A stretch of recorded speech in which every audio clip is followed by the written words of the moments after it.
نسلم ويسلمون ولا نسلم ويأتمون؟ تعال اسمع معايا القصة دي.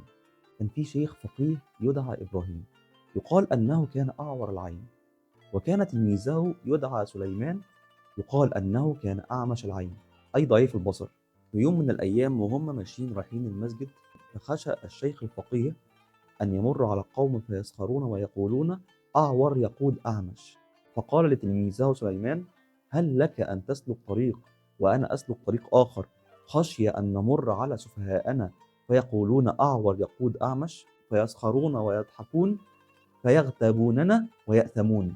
فقال سليمان: وما لنا أن نمر سويا ولا نلتفت وراءنا إلى ما يقولون ويسخرون فنؤجر ويأثمون. فقال له الشيخ الفقيه: بل نسلم ويسلمون خير من أن نسلم ويأثمون. كتير من المواقف ممكن تخلي اللي قدامك يغلط ويطلع أسوأ ما فيه، لكنك بتمنع نفسك عشان خاطر نسلم ويسلمون خير من أن نسلم ويأثمون.